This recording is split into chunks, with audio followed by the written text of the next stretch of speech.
Hey guys, this is Rainwolf back with Yashahime, Princess Half Demon. I forgot the last part for a second.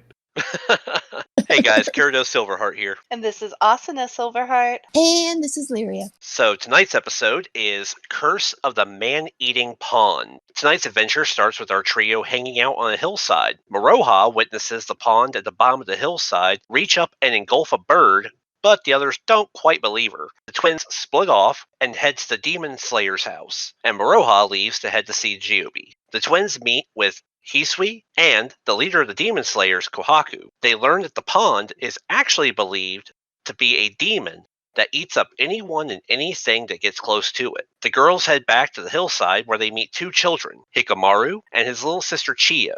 Hikamaru is hell-bent on getting revenge on the man-eating pond for taking their parents away from them. Towa and Sesuna stop the brother and take the kids back to their grandmother's home in the nearby village. Meanwhile, Maroha is struggling to do favors and work for Jiobi and is relegated to doing household cleaning. In a funny moment with her, Grandpa Miyogi, and Takachiyo. The twins spend the night with the family, where they enjoy a hot meal and learn a little bit more about the demon in the pond. Turns out that a sage used some blessed herbs to sanctify the pond, growing more nearby in the event it became murky again. The following morning, Sesuna and Toa head back to the hillside to investigate and slay the demon. Maroha, fed up with cleaning and wondering why the sisters never came back to town, meets up with them at the hillside. Maroha's smart mouth summons forth the demon and immediately incapacitates her. Turns out there are two creatures living symbiotically in the pond. The venom serpent, which is believed to be the creature that killed the children's parents, and the drifting pond demon, a creature that inhabits the local pond, consumes it, and becomes the pond itself. Each of the demons unleash a type of poisonous attack against Toa and Sesuna, who quickly realize that each are only affected by one type of the poison. Sesuna takes out the drifting pond, and Toa puts the finishing touch on the venom serpent. Hikamaru and Chiyo show up, returning Sesuna's violin that she left behind, and the group gather around and enjoy some beautiful music played to Sesuna as the show closes. And as always, we'll discuss next week's preview later in the show. And we start this off with a nice little playing of the violin from Setsuna. We haven't had this in a while. Beautiful. It's beautiful. I love her playing. Then Toa's sitting there listening, and then she's pondering also really the kind of communication that you would have with somebody that she had when she was fighting with Ginka. No, was it Kinka? I forgot which one it was.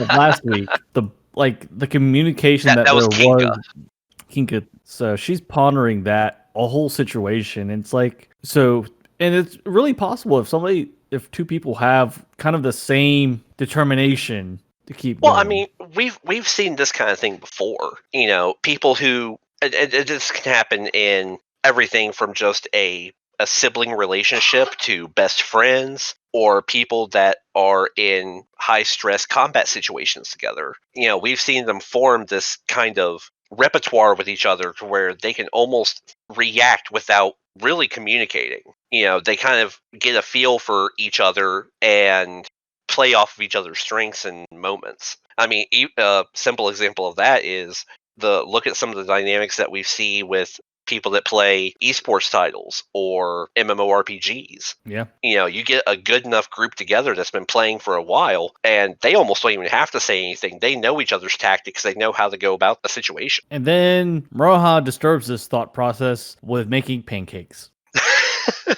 Maroha is my spirit animal. That's all I'm saying. Poor Maroha. Pancakes, anywhere, anytime. That's my girl.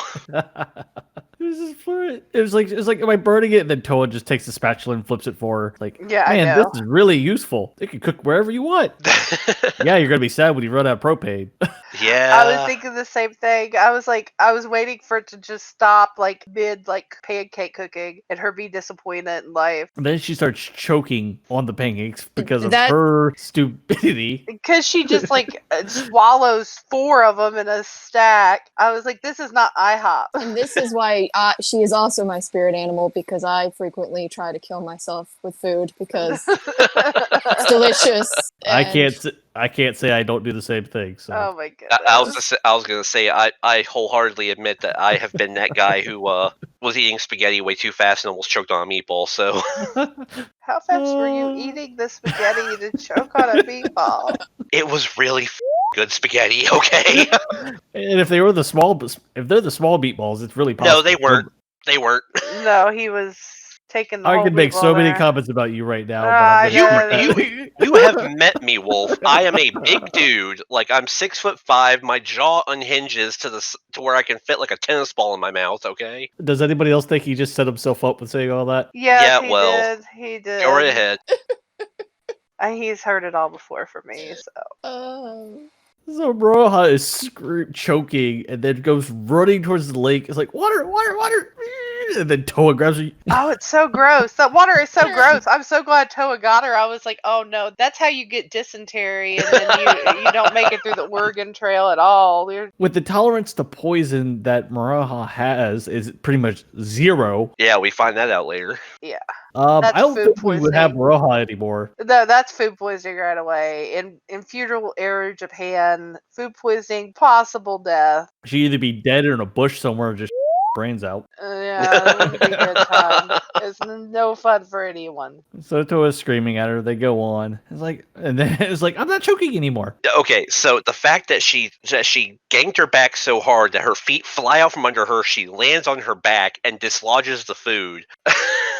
I saw the joke coming like a mile away, but I still cracked up at it. Like, this writing, as expected and, just foreshadowed as some of the jokes and even some of the situations and events can be throughout the series so far, I'm enjoying it so much. And I don't get how Satsuna did not see the bird be eaten because she was walking up to the pond. I can see where Toa wouldn't because her back was turned. Yeah, that one confused me a little bit too. Yeah, and Satsuna's actually a little bit more perceptive, if you will, than the others. She's definitely more she's very hyper aware. Like, the other two are a little bit more like derp derp derp. Well, she had to go through the demon trial technically at childbirth. Yeah.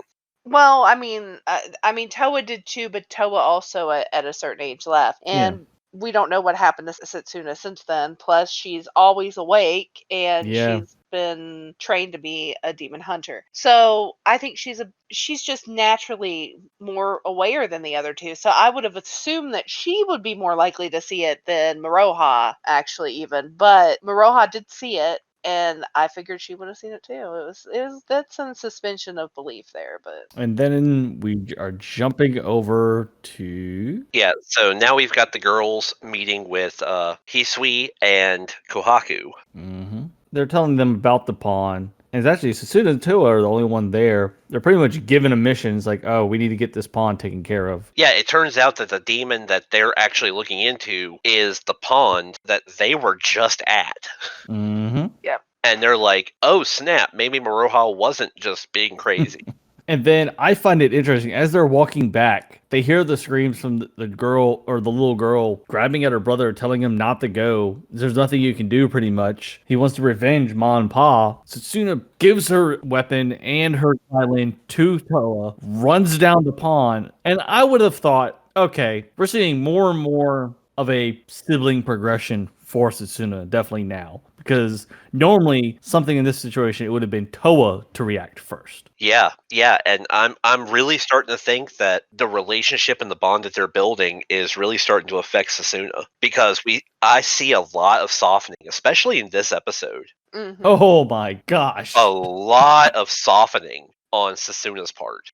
She's not as much of a cold, hard ass as she usually is. Yeah, she's accepting it more. Mm-hmm. And they walk. She's bitterly accepting it, but she's accepting it. Yeah, she is bitter, and there's still some moments where she is like, I don't know you. I don't know who you think you is. And as they're walking, Toa says the words, "You can never let go of your younger sister," as she's doing the perspective as the older sibling, but also you see the expression that comes from Satsuna in this case. Well, Satsuna also, like, she would be terrifying as a mother. She would be a scary mother. Oh my gosh. Like, she shut that little kid down. He was like, yeah, but she's like, what did I say? Did I stutter? I was like, it's over.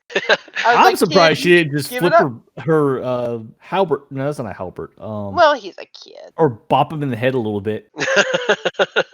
Touch of like, violence. no butts. Just lift her foot up, just like a foot, and just bonk him right in the ass or something. Yeah. It's like, I said no butts. Then after he starts bawling, it transitions over to Moroha, and she's cleaning. And Grandpa Flea shows up. She's cleaning poorly too. She wasn't doing a very good job either. This right here, this goes right back to what we've said before in past episodes about Moroha is the comic relief of this show. Because we just had this really intense moment of these two kids fighting with each other and the revelation of their parents' death. And then we know everything that's been going on with Sasuna and Toa. And even Toa has that moment of, kind of snapping back at the boy. Like we were talking about, where she was like, as the older brother, you never let go of your sister's hand because you will regret it if something happens. I mean, that's an emotionally intense moment, especially for them, because that's all of her angst and her feelings just coming out in one burst of a sentence, about everything that happened in the past when they were kids. Yeah. And so, yeah, a little bit of levity in this moment is well appreciated. Yeah, and it kind of makes sense that they kind of had to put somebody in that placement because we don't have Inuyasha. Obviously, he was occasionally throughout well, actually not occasionally, but quite often. But also we had Shippo that was normally the one with the comedic relief during the hard times, but we have no Shippo. And what we have right now, what we is supposed to replace Shippo's, I guess, Takachio. spot is still the shady raccoon dog. The Pokemon, Takachio. gotta catch 'em all. I don't want to catch that one. No. He's not as shady now that we kind of saw some of his backstory. I feel kind of bad for him, actually, because I feel like he's been thrust onto this, and And I don't think he really knows his past either. No, I feel like he was very young. He was he pretty much, it alludes that he's orphaned.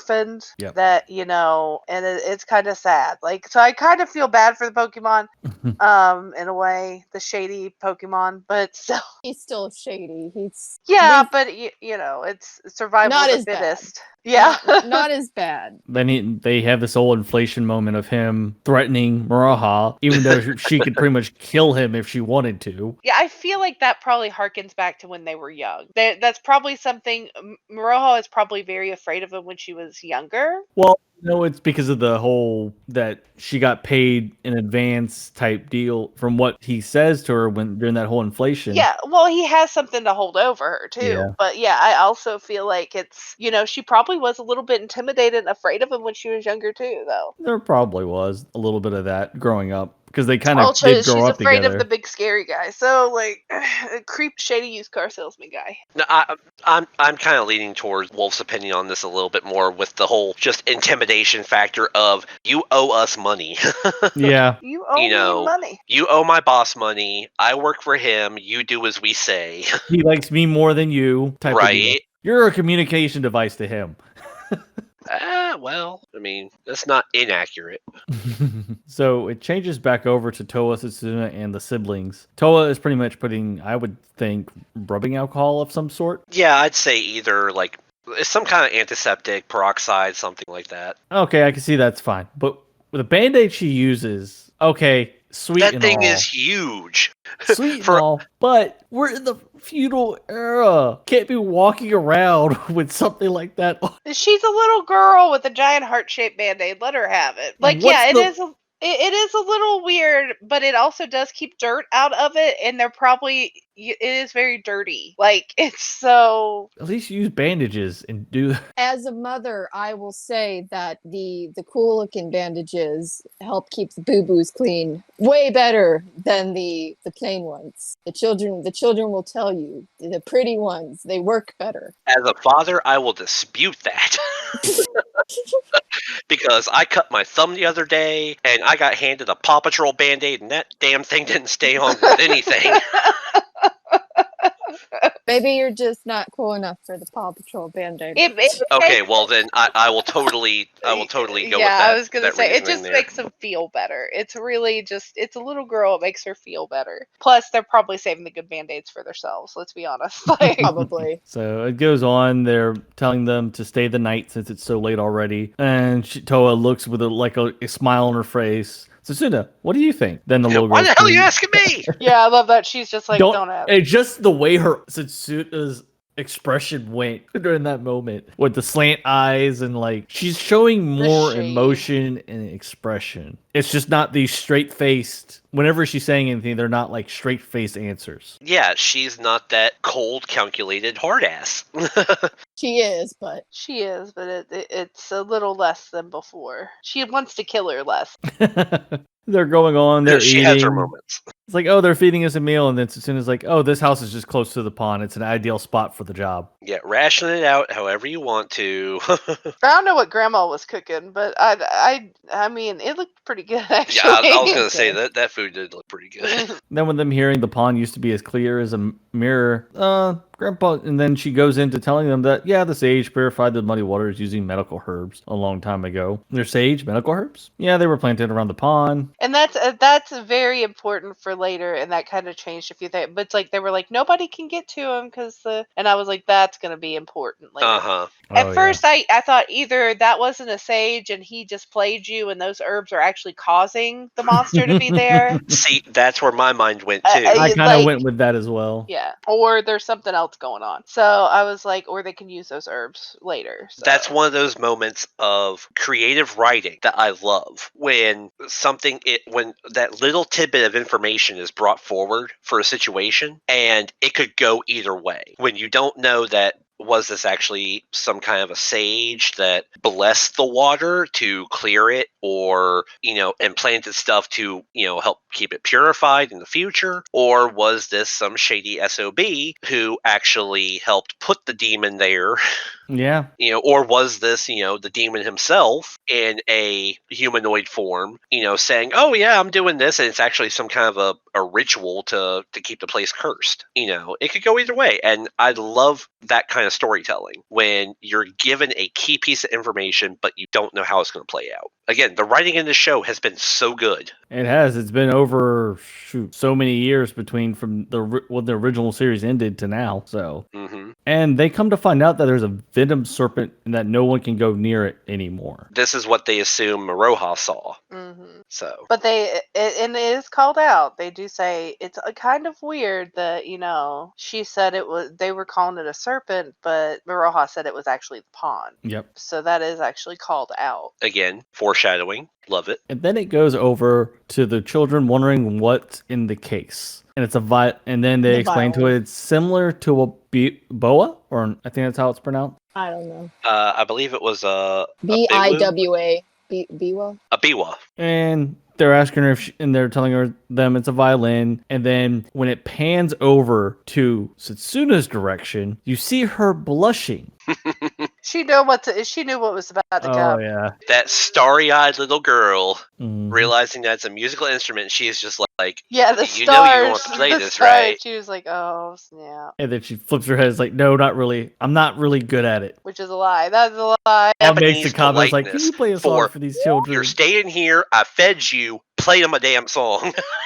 And then as she's playing, they start to cry and they remember their father because of how he used to play to them next to the pond. And that was when he was killed. Mm-hmm. Bad idea. Who gonna play? If you know the pond has eaten people, let's have a talk about this. If you knew, Dad, that the pond was eating people, why do you think it was a good? Let's go down to the pond, kids. I'm gonna play you a tune. Who thought that was a good idea? So Toa falls asleep. Satsuna's standing there, then she eventually walks out. Then Toa ends up following behind her and then apologizes that she fell asleep on her own. They go into this conversation that it must be hard. Nights are probably long when you can't sleep, huh? Then she goes in, I'll catch the dream butterfly. It's like, I don't find it a hardship. I stay here like this. The sun will eventually rise. That's kind of sad in a way. Yeah. It's supposed to be, yeah. But she's grown accustomed to it. It's like a thing that she's adapted to. A couple number of years, because from 4 years old to 14 now, if I remember correctly. 10 it's years. A decade of not sleeping. I would be the crankiest bitch.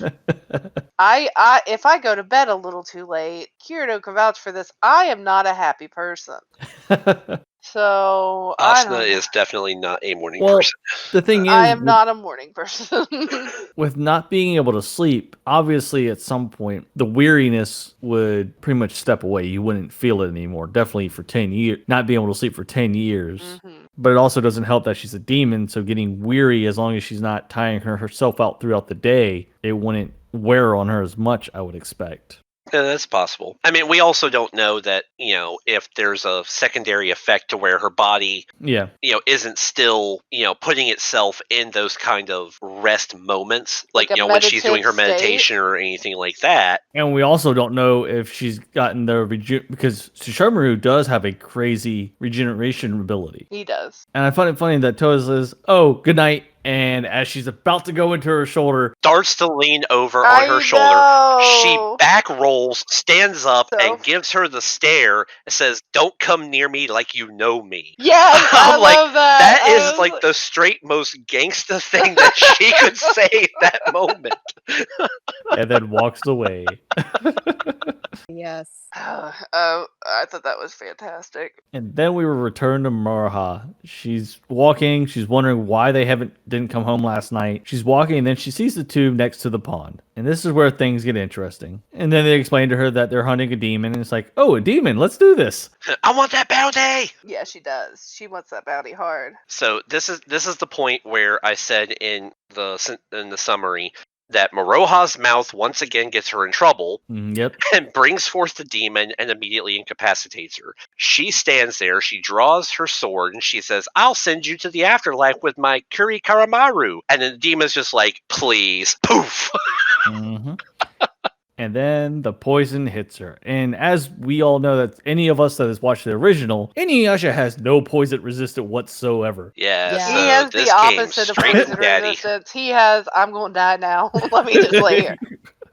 Pretty much. And that's why. And then the only way. And the thing is, Kagome doesn't either. But as we go on through the series, if I remember correctly, it's either an antidote of some sort, or she learns how to do purification with her. I believe it is a It's the purification. purification, yeah. And the thing is, when Toa gets struck the first time by the poison, at first I wasn't thinking. I thought it was just her bead, because obviously we know her bead is purification. Oh. So, but then when Grandpa Flea comes up and brings up the point of Shishomu's poison resistance, and I completely forgot about, he was like, oh yeah, he does have that. It was just split between the two. Yeah. Yes, they have two different types of it. Yeah, this is the point when, they realize that Toa's immune to that particular type of venom attack, but it's also the point when they realize that there are two demons inhabiting this crater that they call a pond. Yep. And so we've got the Venom Serpent, who is living symbiotically, like I said, with the other demon, the Drifting Pond. And the Drifting Pond Water Demon has a completely different type of venomous attack. Kind of more of a poison. Yeah. It has a poison. It has a venom poison, whereas the other one has a venomous mist. Yep. So it's two completely different types of poison. And as we come to find out, he drifts from pond to the drifting pond goes, as its name goes, from pond to pond, takes over, and then becomes one with it. Yeah, it replaces the pond, and it uses that as its habitat until it, I guess, I don't know, clears out the area or grows weary of it. People stop coming by to that area because they know bad things happen. Yep, and then finds a new feeding migrates ground. on. And then as we talked about a little bit already, that and Setsuna brings it up, it's like, why is it only affecting a Toa and not me? And as Grandpa Flea brings up the point of the two different types of venom resistance. The two, they get up, take their pose, and it's like, okay, you take the snake, I take the pond, we got this. Yeah, they figure it out. They work it out, and it does work lovely. Yeah, now this moment coming up right here, when they realize that they need to split their attacks. Yep. What triggers this is Setsuna sees the instrument, the biwa, laying in the pile of bones in the bottom of the crater where the lake is. And she immediately flashes back to the conversation the night before about the sage purifying the muddy waters with medicinal herbs. And she was like, oh yeah, there's a patch of those growing near here, which we've already seen is where Moroha landed. Yep. And even more funny is that she does Cyclone Burst. Well, she's about to do Cyclone Burst and thinks to herself, is like, Moroha, you better dodge this. Moroha's expression on her face. Yeah, that whole, no. And I'm really thinking that Setsuna's bead has a amplification trait to it. That's what I'm wondering too, because this is one of the few times we actually see her utilize the Rainbow Pearl while doing her attacks and her abilities. And that cyclone burst was beast level. Oh yeah, it was much Like, her cyclone burst is a hell of an attack to begin with. Yeah, but we can obviously tell in this moment that it's much stronger than it normally is. And the fact that she's channeling it for as long as she did, and as strong as it was. And then also forcing it to pretty much flip up. Yeah, so she fires it in Maroha's direction, uses it to scroop up a bunch of the herbs, and then redirects it back towards her and hits the drifting pond demon. I'm like, that's some hellacious control. Oh yeah. I was like, this is like probably the best incarnation of Cyclone Burst I've seen so far. I love this. And then as they're cheering, Toa's getting out of the water. Maroha and Toa do a high five. Then she turns over to Sasuna, about to do a high five. Sasuna catches herself. The face she makes at this moment is just great. They look over. The siblings are coming back. There's like, Sasuna, you forgot this. Brings her violin back to her, pulls it out, and that's about it. We had a lot more this episode, I would say. But, I mean, again, we harken back to the softening of Sasuna. Yes. Right here. Because the children show up to give her back the violin, and she's like, you know what? We're here. The water's clear again. It's like, let's do something nice for these kids who have been traumatized by this crap for how long now? And she starts playing for them. And it's a beautiful moment. Like, I'm not going to lie. I teared up. This is a beautiful moment. It is. I got emotional too. So, I mean, but it was very sweet. Yeah. It was. And it was great to see it because we knew it was bound to happen at some point, that the softening would happen and the development between Toa, Setsuna, and Maroha's friendship would definitely grow because they are family, but also they are building a friendship between each other. And they're learning to know each other because, Setsuna doesn't remember. She just doesn't. So I think that it's definitely that character progression starting to come nicely. And I know we haven't gone to the preview yet, but once we go to the preview, I think we're progressing. We'll end up progressing on the story since we've had some character development, which is nice. I was wondering when something like this was going to happen. Yeah, so any other thoughts for this episode? Yeah, any other thoughts? So. No. Yeah, I think we're good. Okay, we have a new moon. So let me start. Let me start with this real quick. As soon as we watched that preview, I immediately realized what's going on. But I had to restart the episode and go back to the preview. I pause it and I look over at Asuna. I'm like, okay, I'm the idiot. I'm the noob. Was there actual stuff in Inuyasha about moon phases affecting different demons?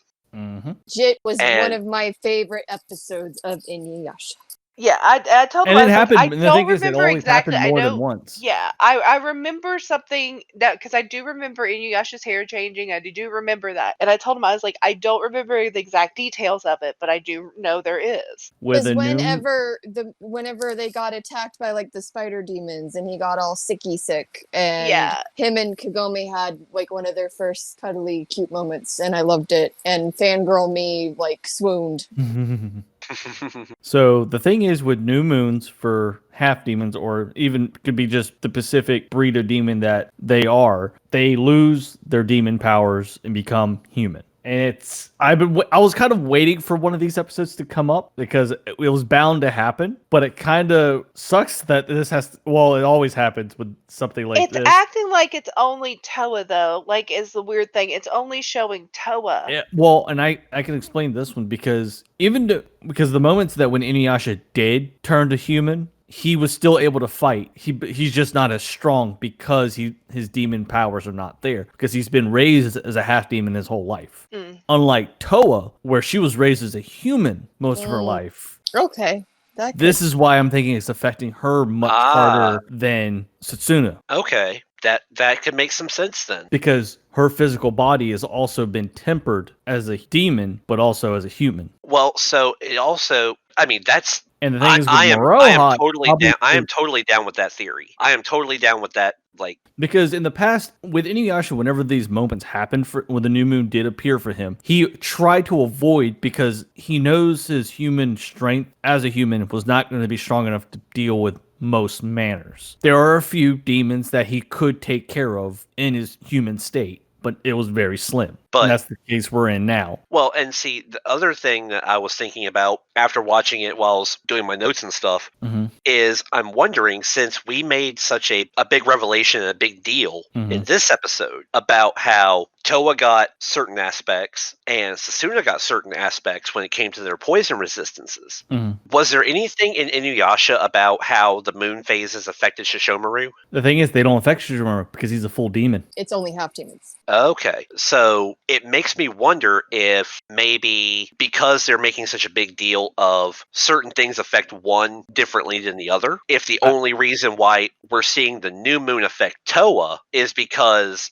another type of moon phase would affect Sasuna. Well, the thing is, if I remember, I might have to go back on this and look into it. If I remember correctly, a full moon for any demon will strengthen the demon. New moons will weaken. So Okay. there's a possibility with us knowing Susuna's obviously more like her father than her mother. So there's a possibility that she may have not fully lost her demonic energy, but not as much as like in Toa's case. And the thing is, with Moroha, it's not gonna phase her any because she's only a third, and she has the priestess ability, so she can make up a difference there. It's gonna be a rough, interesting episode because because we even have the peril that's back. True. Yeah, Kanta is the one that is bringing forth this other creature. But here's the thing, is this other creature calls it out in the preview that he's half human, half demon. So if what we're saying is that a new moon affects all half-bloods, then how is this guy that much of a threat?